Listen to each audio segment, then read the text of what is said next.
حضرت عیسیٰ علیہ السلام کے زمانے میں ایک دھوبی تھا، لوگوں کے کپڑے آپس میں تبدیل کر دیتا تھا۔ تو لوگوں نے حضرت عیسیٰ علیہ السلام کو اس کے بارے میں بتایا کہ حضور یہ بندہ بڑا گڑبڑ بندہ ہے، سب کے کپڑے ملا دیتا ہے، تو آپ جو ہے اس بندے کے لیے کچھ کیجئے۔ آپ نے اللہ کی بارگاہ میں اس کی ہلاکت کی دعا کر دی۔ دھوبی اپنے معمول سے گھر سے نکلا، اس کے پاس 3 روٹیاں تھیں۔ ایک سائل آیا تو اس نے ایک روٹی اسے دے دی۔ سائل نے دعا دی، اللہ تعالیٰ تجھ سے آفات سماویہ یعنی آسمانی آفتیں سے تجھے بچا لے۔ دھوبی نے اس دعا سے بڑا متاثر ہوا، ایک اور روٹی دے دی۔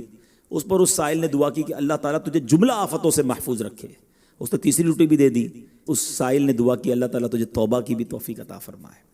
اب ایک بڑا سانپ جو ہے اس کی گٹھڑی میں داخل ہو چکا تھا، کیونکہ اب اس کی ہلاکت کی دعا ہو گئی تھی۔ اس سانپ کی گویا قدرتی یہ ڈیوٹی لگائی گئی تھی کہ اس دھوبی کو کاٹنا ہے۔ جب دھوبی کپڑے لینے کے ارادے سے اس نے گٹھڑی کے اندر ہاتھ ڈالا تو فرشتے نے اس سانپ کو لوہے کی ایک لگام ڈال دی اور وہ دھوبی سلامتی کے ساتھ واپس آ گیا۔ دھوبی کو پتہ ہی نہیں چلا کیا ہوا ہے۔ لوگوں نے حضرت عیسیٰ علیہ السلام سے عرض کی کہ اے روح اللہ، دھوبی تو صحیح سلامت واپس آ گیا، آپ نے تو اس کی ہلاکت کی دعا کی تھی، آپ تو اللہ کے نبی ہیں۔ ذرا سنو، حضرت عیسیٰ علیہ السلام نے اس دھوبی کو بلایا، فرمایا بتاؤ تم نے کون سی بھلائی کی ہے؟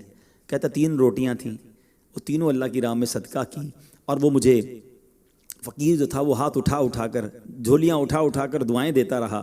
تو آپ علیہ السلام نے اس سانپ سے پوچھا کہ تم نے اسے قتل کیوں نہیں کیا؟ تو سانپ نے عرض کی اے اللہ کے نبی، اللہ عز و جل نے آپ کی دعا قبول فرما لی تھی اور مجھے اس کو ہلاک کرنے کے لیے بھیجا تھا۔ جب اس دھوبی نے سائل کو صدقہ دیا تو ایک فرشتے نے آ کر مجھے لوہے کی لگام ڈال دی۔ لوگوں نے یہ بات سنی، دھوبی نے یہ بات سنی، اسے بڑا تعجب ہوا کہ اتنا گناہگار میں، لوگوں کو اتنی تکلیف پہنچانے والا، صرف ایک نیکی کی اور مجھے آفت سے بچا لیا گیا۔ اس دھوبی نے توبہ کر لی، کیونکہ اس سائل نے توبہ کی